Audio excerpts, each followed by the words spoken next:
Hello and welcome to Psych Chat here at Men's Radio Station. I'm relojo-howell, founder of Psych Rich.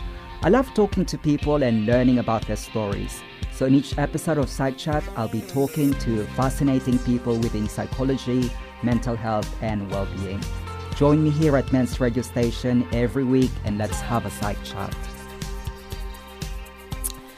Hello everyone. As you could probably tell, I'm so excited today because this is the first ever episode of Psych Chat. So I think I'll just give you a bit of a backstory behind Psych Chat. It was December of last year when I actually started a podcast on YouTube. I don't even know if it's the right word, podcast on YouTube, probably vodcast. But anyway, what I do on my YouTube channel is I talk to people within psychology, mental health, and well-being. Kind of like getting to know them, more about their line of work, how they actually ended up doing their career. And by glorious coincidence, Howard managed to stumble upon my YouTube channel and decided that I need a bigger audience. So here I am. So welcome to Psych Chat.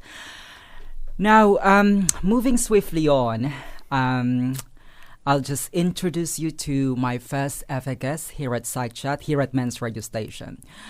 Joining me is an author and qualified coach specializing in cognitive behavioral therapy, or what we call CBT. So it's a technique that he would use on his practice in order to give a focused and effective platform to supporting those in need.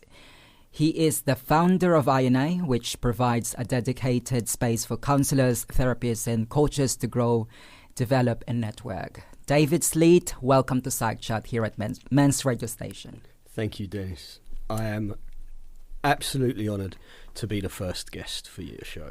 My pleasure. And as I've mentioned earlier, I'm always fascinated with the backstory behind every person. I love storytelling because I'm a blogger, so I operate on learning about the story from people. So give us an abridged version of your life and tell us how you ended up with your career being a co-founder of 2 successful companies. Okay, so for those that have already tuned into Men's Radio Station previously and have heard this, you're going to get it again, I'm afraid, guys.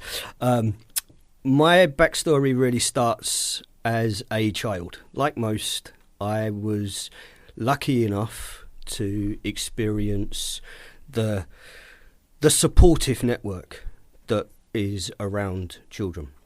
My parents fostered 96 children in just over 10 years. Wow. From the age I was 4 to just over, just coming up to 15 when we stopped. So I saw all of that trauma from everything, from CSE right the way through to ritual abuse. And everything in between, and seeing how that impact on young people, and more so as I got older, seeing how the support systems were very much about supporting the support systems. And I very, very early became almost the bodyguard in the playground, not just for the foster children that we were looking after, but pretty much anybody that was, the victim of a bully or being mistreated in any way. And that ultimately is the bedrock of where my journey began. I spent my formative years intent to almost obsession on a career in the military, and 4 days before my medical, I received a head injury in a street attack. That meant no military career, no uniformed career. And my life instantly went into a spiral. And with some good therapy, with some amazing support team around me, I was able to come out from that and kind of learn a new career, something that I'd never imagined I would need to do. And as a result, that path then took me into coaching, corporate coaching initially, then life coaching, and then on to the supporting the professionals, again supporting those that are kind of needing that support. Mm-hmm. Thank you for giving us a quick snapshot of your life. Now, I suppose that your early life experiences, growing up with parents who fostered children, it kind of shaped your approach to mental health. Now, I mentioned earlier that you actually have a CBT approach, cognitive behavioral therapy. I just want you to characterize more of the kind of approach that you use to help people in relation to their mental health. CBT ultimately is a tool to identify behaviours. Mm-hmm. Doesn't fix behaviours. It doesn't even therapize behaviours. Mm. But what it does is increase awareness of why behaviours are what they are. Yeah, I love the way you use some therapies. I think when we look at how CBT was written, mm-hmm. I think the T in there is probably not what the founding fathers kind of were working towards, mm-hmm. because it is simply a way of understanding what is going to be the best approach for that individual. Mm-hmm. And my approach, be it right, be it wrong, be it indifferent, mm-hmm. is that by understanding why somebody is working in the way that they do, mm-hmm. you're able then to find the best path forward for them. Mm-hmm. And CBT, as it's known, gives us that platform to understand. Mm-hmm. And when clients that I'm coaching mm-hmm. understand what the kind of hidden journey that they've mm-hmm. been on is resulting in, quite often they can then make the choices about their path forward. Mm-hmm. Is that the only approach that you use, or it's just like predominantly? It's one of the baselines, mm-hmm. But ultimately it is about the relationship and the outcome and the desire for the outcome, mm-hmm. And also building it into each individual that I coach, the flexibility that the outcome that they are aiming for on day one may change. The world around them and the world around the outcome that they want will also change.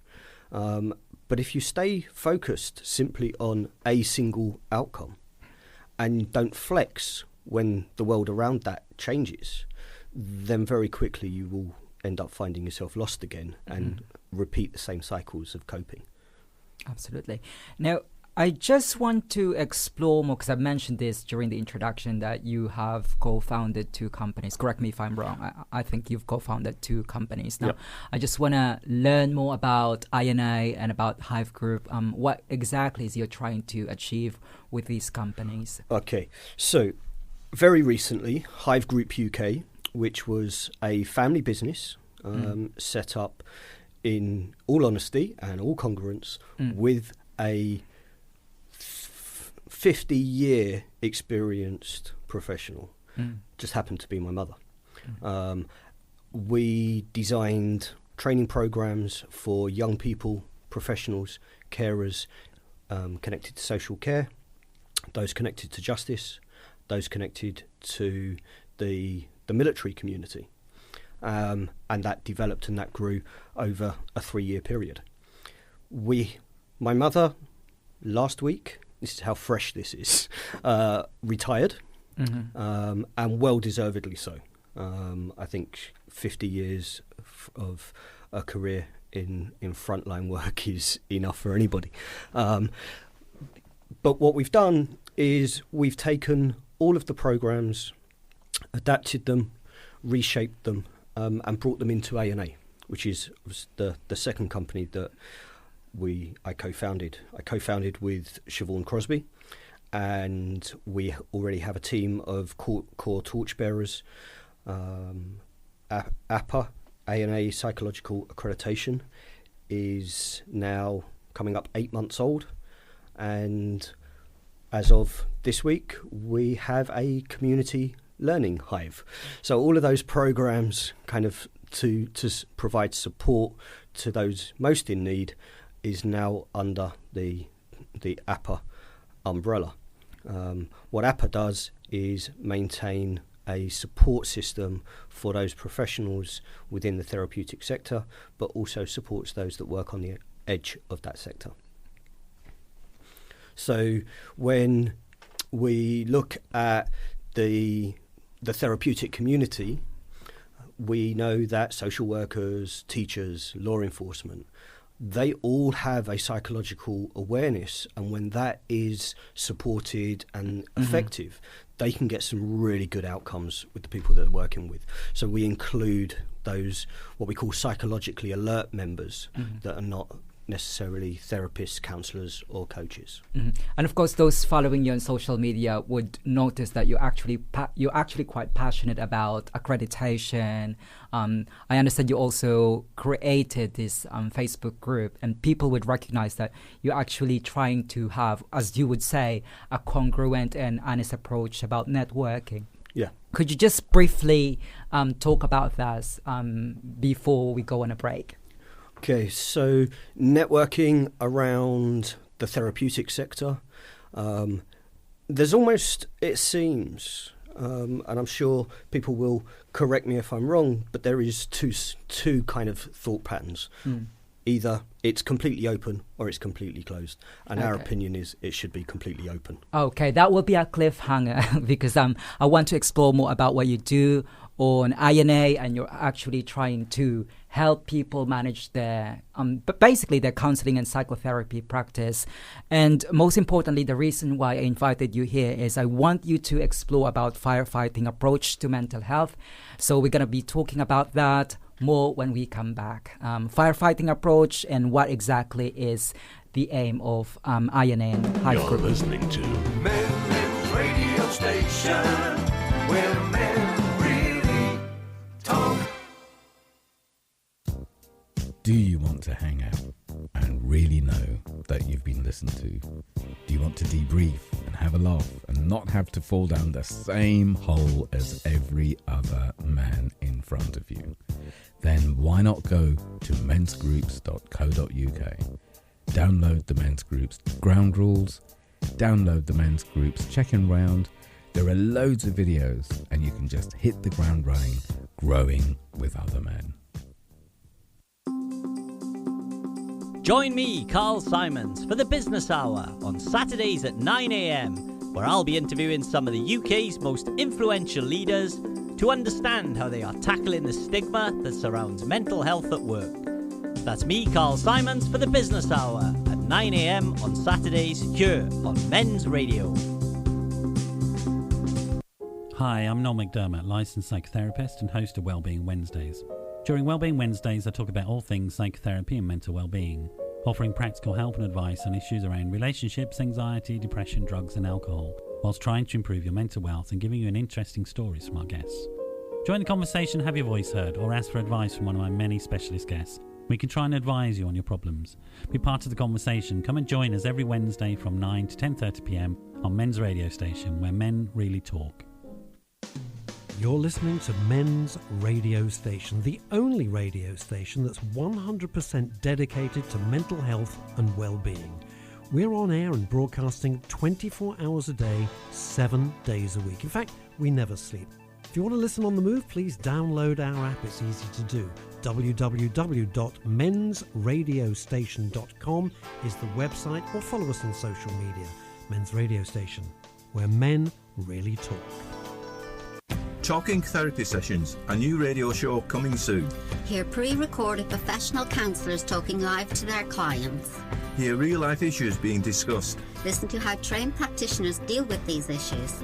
Never had a therapy session before? Not sure what counselling entails? Tune in and hear firsthand what a therapy session is really like. Brought to you by the Men's Radio Station in partnership with the One Stop Psychotherapy Shop and supported by over 200 trained counsellors across the UK. Hi, I'm Alex Ditchenfeld, and I'll be launching my new show, Business Culture, on Men's Radio Station starting in February. You can catch the first broadcast on the 6th of February at midday. On my show, Business Culture, we will be talking about mental health and well-being in the workplace. You don't change culture through emails and texts, you change it through relationships, one conversation at a time. So join me, Alex Lichtenfeld, on my show Business Culture, starting 6th of February. Mental health and well-being in the workplace starts with talking. You're listening to Men's Radio Station, where men really talk. Welcome back to Psych Chat with Dennis, and as always, I'm talking to interesting people within psychology, mental health, and well-being. And this is my first ever episode, so that's why I've got a very special guest. Again, I have Dave Sleet, who is the co-founder of Ayanay, an advocate of mental health. And before we had a break, we were talking about what exactly is Ayanay and the kind of goal that you're trying to achieve with Ayanay and with Hive Groove. And also, I left a hanging question: what is firefighting approach to mental health? So if you could do a bit of double whammy and try to address those two questions that I've left. Okay, yeah. 3 minutes to think about a question that probably needs a whole heap of time. Okay, so ultimately, Ayanay is a word that means torchbearer, ultimately. It's been around for as long as humans have been on the planet, from what we can ascertain. Different cultures, different times, different places around the world all had this word, and it always meant the same general theme. And what APA is about is being that torchbearer for the world of psychology and psychotherapy, counselling and coaching. And in shining a torch, you bring light into areas that most people don't know about. If you're not a counsellor, a coach, a psychotherapist, or have any awareness of psychology, theories, practices, etc., it's a dark space. And we've seen a mental health crisis across the planet. And it's not just the UK. It is simply the species as a whole has reached the point where we're in crisis. So what APA seeks to do is shine a light and allow people that are not in that community to see that it's okay to be connected to that community. And for decades, certainly in the UK, there has been a sense that the psychological, the therapeutic community is somehow closed to the outside world. And when you have a crisis and you need people to approach those professionals, the easiest way is to open the door and let them in and let them see. So that's ultimately, the core goal is to increase awareness and make sure that people that need support, want support, know that they can get it. And it's not a big step to come across that threshold. As for the firefighting approach, because I suspect, and it's my opinion, we've had that closed approach. We've got to a point where we don't look at mental health as a constant. We see it as something that flares up And when just things to be go clear, wrong. when you say firefighting approach, this is not especially for firefighters. No, I'm not kind of espousing that maybe the London Fire Brigade should be the people coming in and going, okay, I'll put this fire out as well. Those guys are heroes in their own right. They don't need any more laid on their door. In fact, we could do a lot more to support them with their own mental health. But that's a whole conversation for another day. The firefighting approach is what has been brought about because we don't deal with mental health as a constant. We wait until we've got a breakdown. And we've grown up and been conditioned around this approach of just keep going, you'll get through it. Well, sometimes you don't. And because you've kept going through it, you're going into the dark, you're going further and further down that rabbit hole. And all of a sudden, you now realise that actually you're in the dark. And there's this firefighting approach that says, right, now you're there, now we can do some work.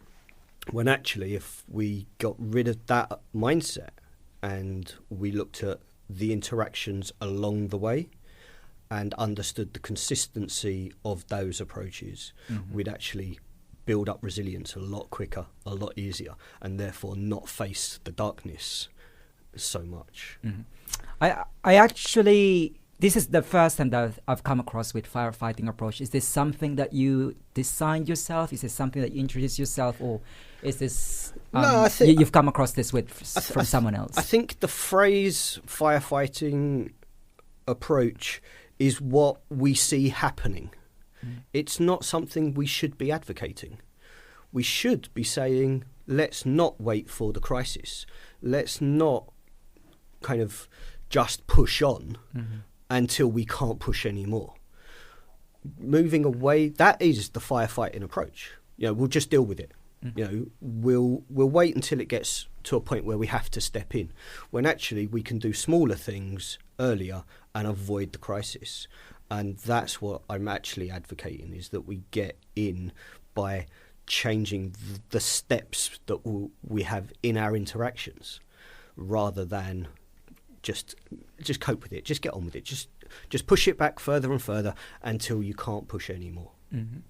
Now, I'd like to touch upon on something slightly different. I read a few of your articles online. Now, for those of you who don't know about Dave Sleet, he actually writes a range of articles within the landscape of mental health. And one of the interesting articles that I've come across that you've written is the Triad of Support. And on that piece of article, you actually mentioned that the Triad of Support is crucial to psychotherapy. If you could just expound on that, what do you mean by Triad of Support? Okay, so if we accept, as most professionals now do, that the human condition is made up of 3 elements: psychological, emotional, and physical. Head, heart, body, or head, heart, soul. Whichever way round you want to kind of define it that works for you. We're made up of 3 elements. That's a triad. And when we only focus on one element within that triad, and for most of us what we focus on is the physical, we push back the psychological, we push back or bury the emotional, we're taking away 2 parts of our own support system. And for the therapeutic process, just as in the coaching process, when we bring those elements back into play, and they are just as important as our physical mindset, all of a sudden we start to achieve more. We start to feel more balanced because we have all of our own component parts in play. And that's ultimately the triad of support. So when we look at the people around us, who supports our mindset? Who supports our emotional well-being? Who's supporting our physical? And when we have those kind of questions in play, we start to change the dynamic of the conversations that we have around us. So when someone is negative towards our emotional well-being, we tend to move away from them. We don't hold on to them because the simple fact that they're there. And when we speak about this triad of support, I'm just trying to understand it more. Could we actually link it to the firefighting approach, or are they totally different? Understanding the firefighting approach is to acknowledge that we haven't got that triad of support in place, because you've pushed the psychological or the emotional part further away and not dealt with those parts. So when you bring those parts back into play, when you have that triad of support in place, it's very hard for a firefighting mindset to exist. And when you have companies that work on a triad of support with their employees, it's a lot easier for them to get the outcomes that they want, but also it's easier for the individuals themselves. Now, I just want to be more personal. We've learned about triad of support and firefighting approach, which is actually the main reason why you're here. I just want to be more personal. I just want to understand you've been wearing so many hats in this within mental health. What keeps you going? I think there is a passion to see support be delivered in a way that works for the individual rather than the system. I think the systems have been reframed so many times in order to defend the system and to justify the way the system works. And therefore, when we get to a point where the system doesn't work and we have those breakdowns and those crises, we don't know what to do because the system's in crisis. And so what's the most important thing that you want the public to know about your work? One, that we're there, that the support is there for those professionals. The membership is there to give that support, and ultimately, by supporting the professionals to support their clients, the clients get the best outcome. Do you have any future plans, events? We have a CPD birthday event on the 4th of July scheduled. The venue is to be confirmed, but that will be our first major event. We have already launched our Ethical and Psychological Awards for businesses, and that's really to recognise what businesses are doing to support positive mental health in the workplace. Thank you. It's been lovely chatting with you, Dave, and I'm so grateful that you actually joined me in the first episode of Psych Chat. But unfortunately, the first half is already up.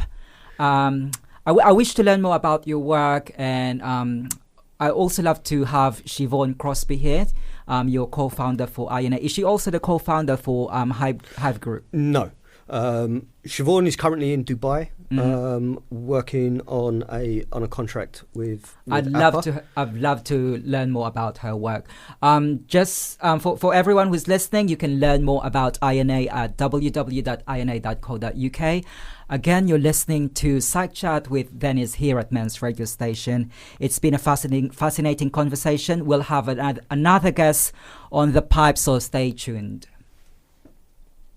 You're listening to Men's Radio Station, where men really talk. Do you want to hang out and really know that you've been listened to? Do you want to debrief and have a laugh and not have to fall down the same hole as every other man in front of you? Then why not go to mensgroups.co.uk, download the Men's Groups ground rules, download the Men's Groups check-in round. There are loads of videos and you can just hit the ground running, growing with other men. Join me, Carl Simons, for the Business Hour on Saturdays at 9 a.m, where I'll be interviewing some of the UK's most influential leaders to understand how they are tackling the stigma that surrounds mental health at work. That's me, Carl Simons, for the Business Hour at 9 a.m. on Saturdays here on Men's Radio. Hi, I'm Noel McDermott, licensed psychotherapist and host of Wellbeing Wednesdays. During Wellbeing Wednesdays, I talk about all things psychotherapy and mental well-being, offering practical help and advice on issues around relationships, anxiety, depression, drugs and alcohol, whilst trying to improve your mental health and giving you interesting stories from our guests. Join the conversation, have your voice heard, or ask for advice from one of my many specialist guests. We can try and advise you on your problems. Be part of the conversation. Come and join us every Wednesday from 9 to 10:30 p.m. on Men's Radio Station, where men really talk. You're listening to Men's Radio Station, the only radio station that's 100% dedicated to mental health and well-being.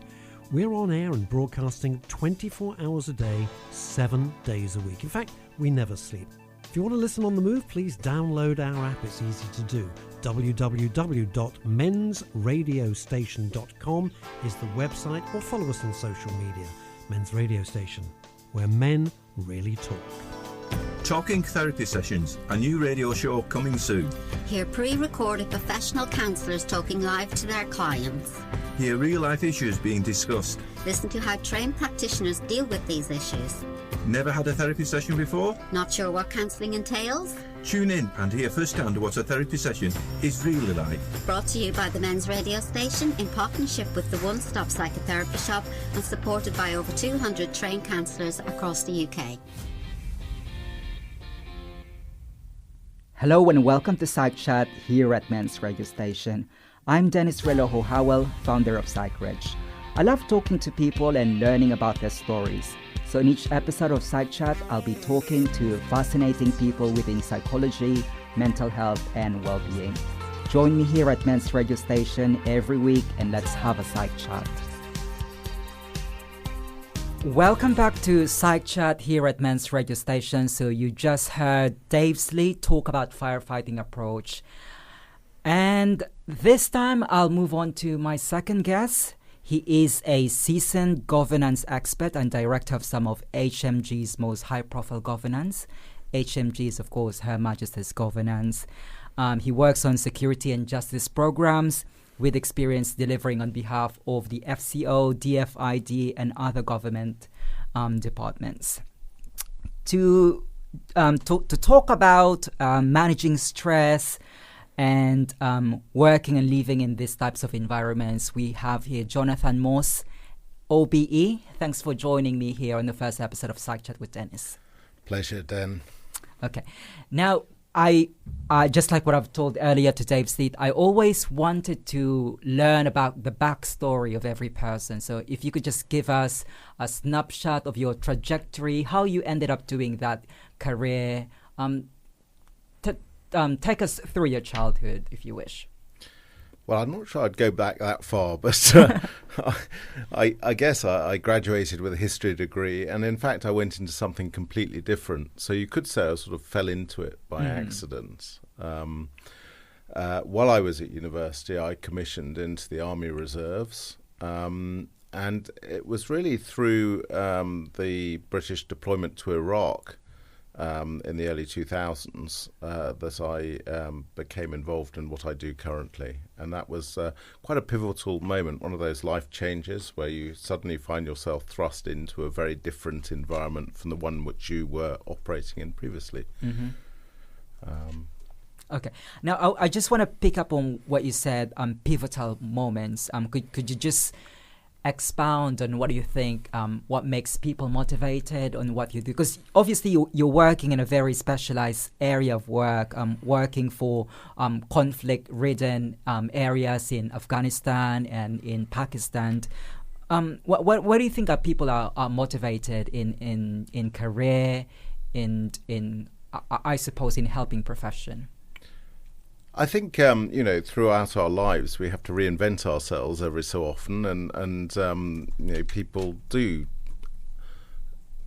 thrive perhaps on novelty and on change. So that was certainly part of where it all came from. I mean, for me, in 2005, I was mobilised and sent out to Iraq, and the Army put me in a really interesting job, really fascinating job, really as a sort of political officer, looking at what was going on the civilian side with the sort of evolution of government in Iraq as the coalition provisional authority gave way to elected national and provincial councils. So what I found was I was just in a very intense learning, probably the most intense developmental period in my life, not just in terms of the challenges, of the technical challenges of the job, but in terms of leading a team, bringing them through really quite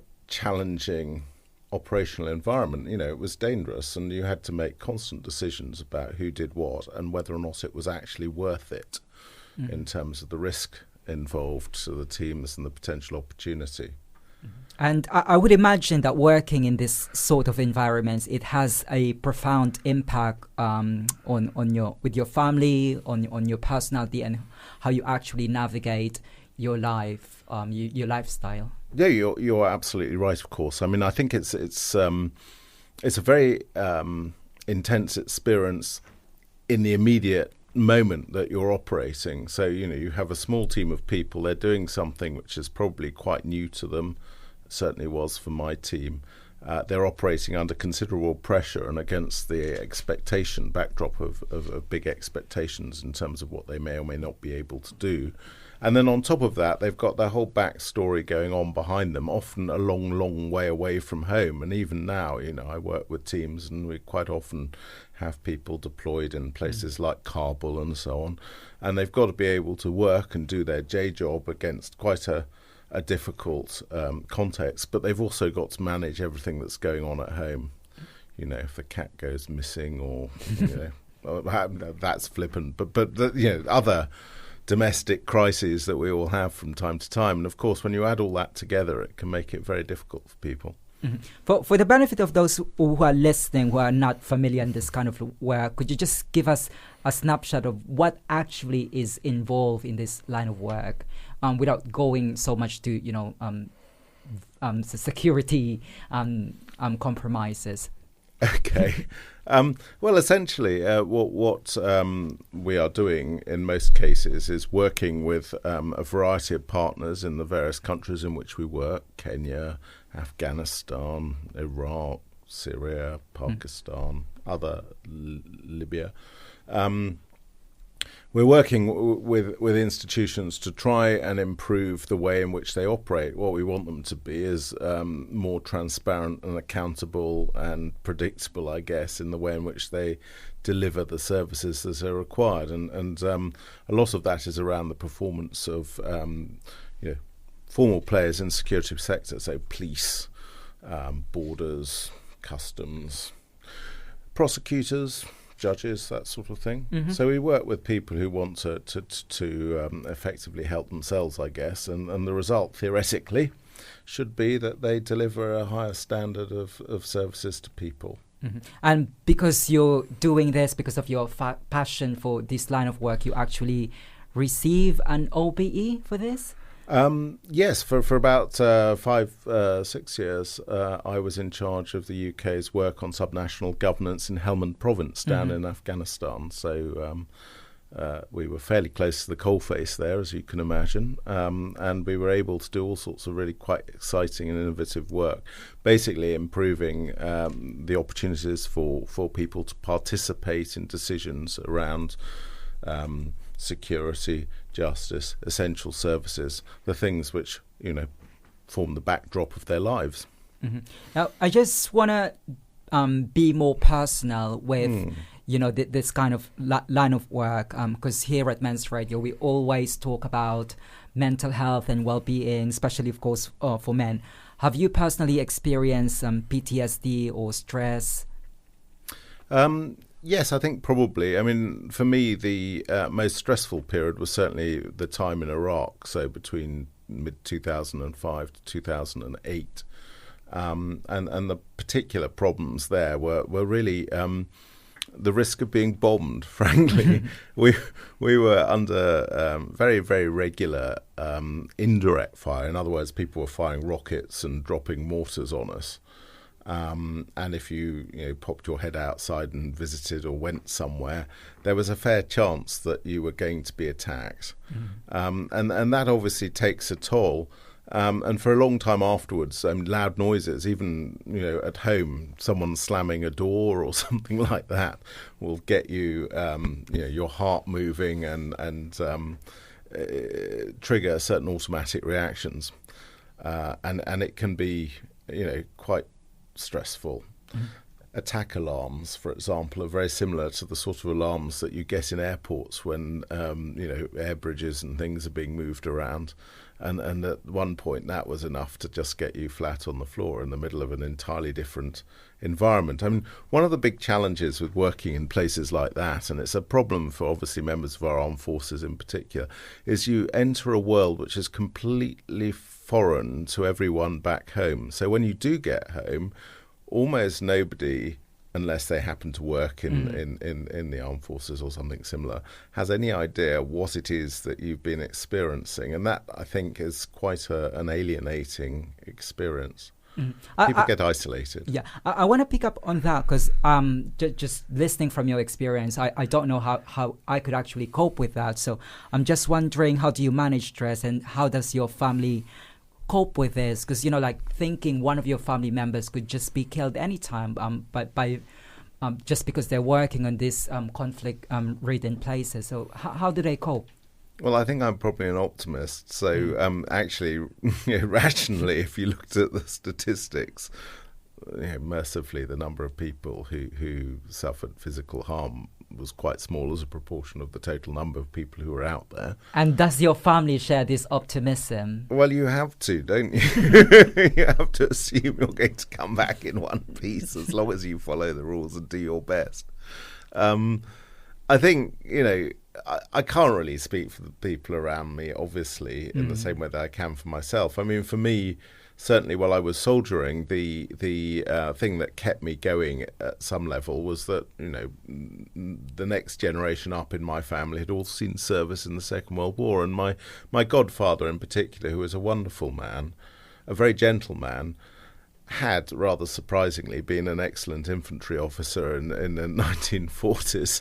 And whenever I was struggling with the environment in which I found myself, particularly in Iraq, I thought back to the stories I had heard, not from him personally, because he would never talk about it, but from the officers and soldiers who had served under him, some of whom I had the privilege of meeting. And they told me, stories which were really quite hair-raising. So no matter how hard it was in Iraq, or to some extent to Afghanistan, it was nothing like that generation had to experience. Thank you for sharing us your experience and how your family copes with this. I'd love to explore more on this, about your experience and how actually you've seen people suffering from PTSD and stress. And we'll talk more about this when we go back after the break. But just a bit of cliffhanger question. Are most of the people who are actually working in these places, are they actually men?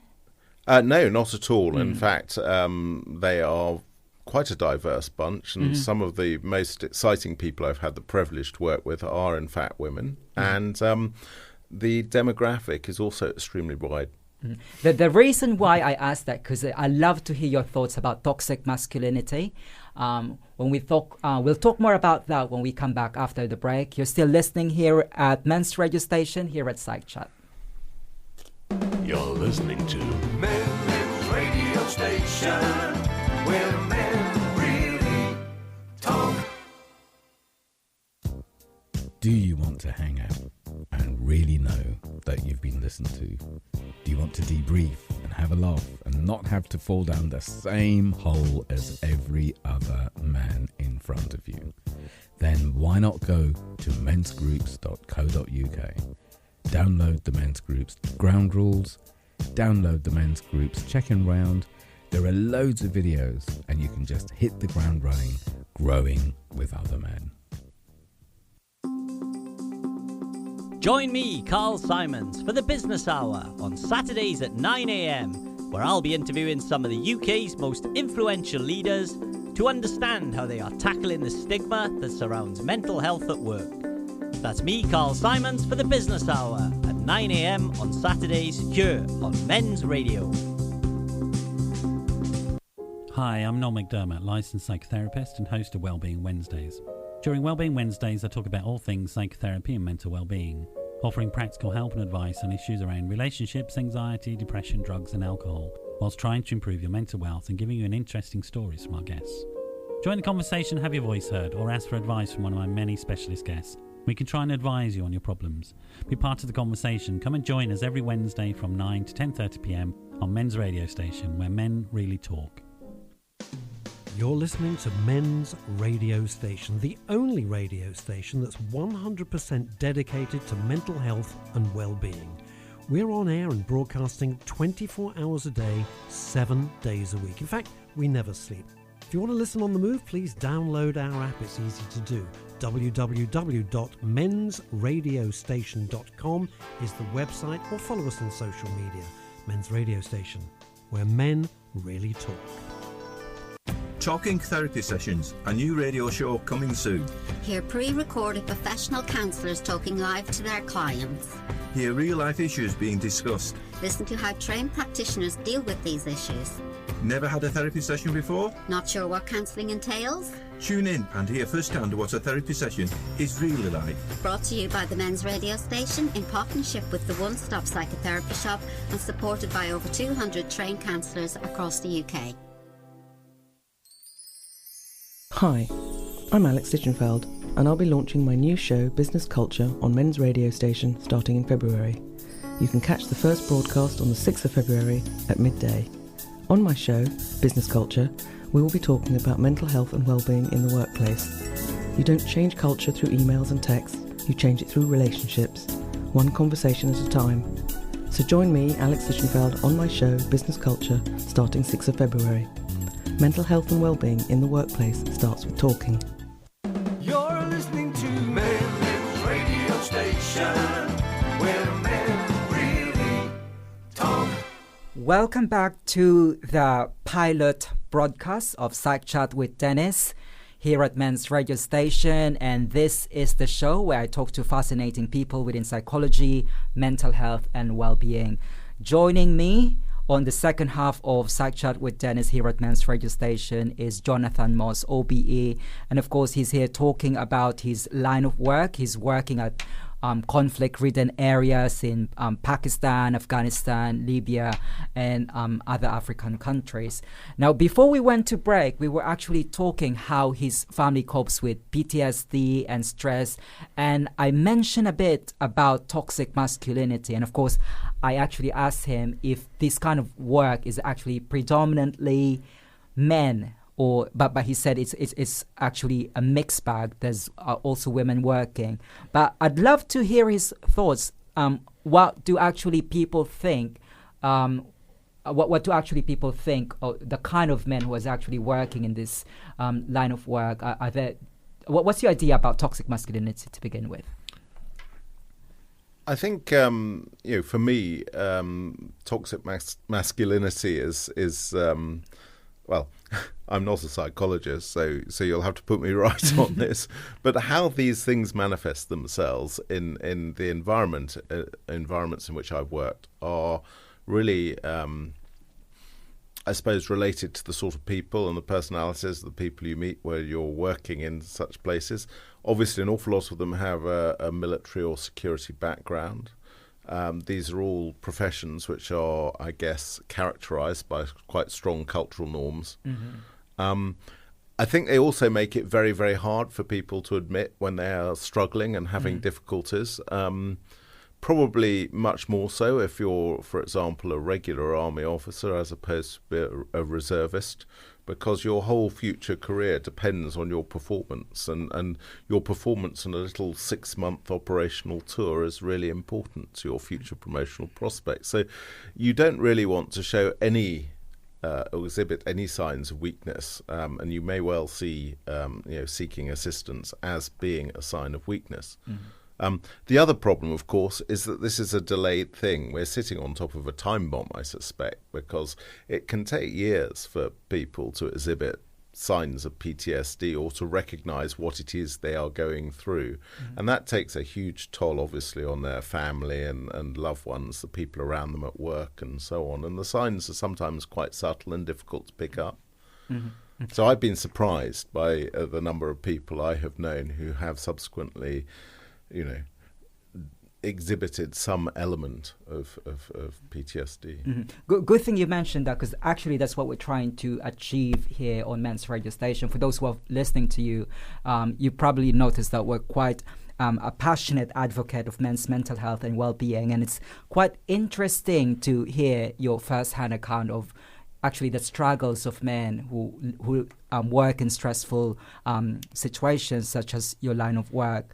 Now, I just want to cover something else, a more of a positive aspect of mental health. This is resilience. So obviously, if you work in stressful situations such as your work, it's important that you actually can harness about your resilience. What's your take on this? Yeah, I mean, I think that the most important and most useful thing that anyone can do in these environments is to work out what it is that they need to do to carry themselves through in good order. And what I'd say is that when you're working in really stressful, difficult operational environments, what you find is your world is goes on technicolor, really. The highs are very high when you achieve something which you wanted to achieve in your work, and the lows are incredibly low. And the more senior you are, the more isolated you become, in the sense that there are fewer and fewer people that you can confide in. So, for example, one of the most useful things that I found certainly in Iraq and subsequently more so in Afghanistan, was the importance actually just of physical exercise. I had a wonderful colleague who used to take me out running, and he used to drill me round and round and round this tiny little camp in the afternoon. It was about 44 degrees centigrade in the summer, i.e. quite hard work, and we would just run and we would talk and we would deal with the issues of the day. And sometimes we would have big old debates and arguments between ourselves as to what we were doing and why we were doing it and whether or not it was worth doing what we were doing, or the evidence for and against whatever it was. But at the end of that, you were both physically exhausted and you had been able to get out a load of what you might call vitriol. And it certainly was one of the things that kept me sane, actually, in an otherwise very difficult environment where not only are you working with a bunch of people, but you're also living with those same people. You sort of can't get away from it because you're all living in a relatively small little encampment. Mm-hmm. Now, I just want to, because you obviously did not envision yourself to work on this area. That's what you said earlier. Yes, well, I don't think any child grows up wanting to do this sort of stuff. We all want to drive trains and fly aeroplanes or something. Yeah. Now, but for those for those who are listening who want to actually progress in this line of work, do you have any top tips on what they should do in relation to their mental health and well-being? I think the most important one is just to be aware of it and actually monitor, look at yourself and search out the signs of stress before it becomes a major problem, because it is actually, not unsurprising, but still slightly shocking how many people I work with who actually burn themselves out before they realize they've got a problem. Mm-hmm. And of course, it's important to recognize the importance of support network. My earlier guest today, David Sleet, actually mentioned about the Triad of Support, and I think it's important for the listeners to realize that whatever your working condition is, whether it's stressful or not, but if it has an impact on your mental health, it's important to seek out support. Now, I've got another interesting question for you, because if I understand it right, you working on this conflicted countries is taxpayers funded. Am I right? Absolutely right. The British government invests quite heavily, partly through the international development budget, but also through other pots of money to improve governance and the security and justice services in a number of countries. Okay. The reason why I want to establish that is taxpayers funded is I want to know if it's really worth the effort. As a taxpayer myself, like, why are you doing this? Why are you going to other countries at the expense of our tax? Well, the most obvious example or justification for doing this in many cases is UK national security. We live in a very networked world. What goes on in Pakistan, for example, has a very direct impact on a large proportion of the population in the UK. What happens in Afghanistan can affect us. People talk and communicate and interact in ways that they never used to across an increasing spectrum of the world. So, we cannot ignore problematic parts of the world because they have a nasty habit of coming back to impact us in ways we don't necessarily envisage. Mm-hmm. Now, I just want to explore more about your experiences of mental health.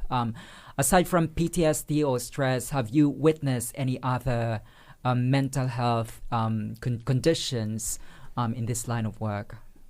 Well, I think, yes. I mean, not surprisingly, in many of these countries, you're dealing with a vast number of people who are profoundly traumatized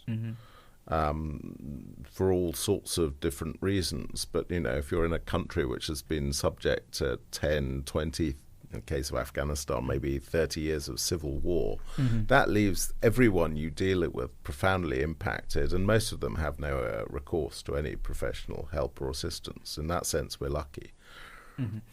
without mentioning any names, is there a particular incident? Because I could imagine, like someone working there, in just a few days, they would back out, like, this is not the kind of work for me because this is too much. Have you actually encountered that without naming any names? Yes, I mean, obviously there have been circumstances. We try and vet people and understand, the background before they actually find themselves being deployed, and we obviously offer people access to full psychological counselling services and so on, both during and after deployment. But yes, some people find that this is not what they signed up for. And occasionally that's problematic. I could imagine. So thank you for sharing your observations about this kind of work. Obviously, it takes, I would say, like someone who's really resilient and really into it to get into this line of work. Now, we're nearly towards the end of our chat, and I really appreciated talking with you. Your experiences really jives in with what David Sleet, my earlier guest, talked today. But if there's one thing that people should understand about this work, about mental health, what would you say? As a former soldier, I would say that you rapidly realise that the fighting part of the business is about 20% of what needs to be done in most of these places. Exactly. Thank you. Now, that's it. That's Jonathan Moss, OBE, who's been working for conflict-ridden countries. It's been a fascinating discussion here at Psych Chat, here at Men's Radio Station, with David Sleet, who talk about firefighting approach to men's health, and of course Jonathan Moss, who just heard today. On my next episode, I'll be talking to other people, so stay in touch with Psych Chat with Dennis. Thank you. You're listening to Men's Radio Station, where men really talk. Do you want to hang out and really know that you've been listened to? Do you want to debrief and have a laugh and not have to fall down the same hole as every other man in front of you? Then why not go to mensgroups.co.uk, download the Men's Groups ground rules, download the Men's Groups check-in round. There are loads of videos and you can just hit the ground running, growing with other men.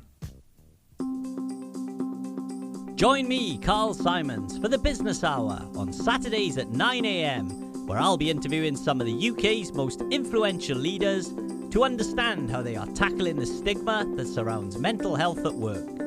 That's me, Carl Simons, for the Business Hour at 9 a.m. on Saturdays here on Men's Radio. Hi, I'm Noel McDermott, licensed psychotherapist and host of Wellbeing Wednesdays. During Wellbeing Wednesdays, I talk about all things psychotherapy and mental well-being, offering practical help and advice on issues around relationships, anxiety, depression, drugs and alcohol, whilst trying to improve your mental health and giving you an interesting stories from our guests. Join the conversation, have your voice heard, or ask for advice from one of my many specialist guests. We can try and advise you on your problems. Be part of the conversation. Come and join us every Wednesday from 9 to 10:30 p.m. on Men's Radio Station, where men really talk. You're listening to Men's Radio Station, the only radio station that's 100% dedicated to mental health and well-being. We're on air and broadcasting 24 hours a day, 7 days a week. In fact, we never sleep. If you want to listen on the move, please download our app. It's easy to do. www.mensradiostation.com is the website, or follow us on social media. Men's Radio Station, where men really talk. Talking Therapy Sessions, a new radio show coming soon. Hear pre-recorded professional counsellors talking live to their clients. Hear real-life issues being discussed. Listen to how trained practitioners deal with these issues. Never had a therapy session before? Not sure what counselling entails? Tune in and hear firsthand what a therapy session is really like. Brought to you by the Men's Radio Station in partnership with the One Stop Psychotherapy Shop and supported by over 200 trained counsellors across the UK. Hello and welcome to Psych Chat here at Men's Radio Station. I'm Dennis relojo-howell, founder of Psych Reg. I love talking to people and learning about their stories. So in each episode of Psych Chat, I'll be talking to fascinating people within psychology, mental health, and well-being. Join me here at Men's Radio Station every week and let's have a Psych Chat.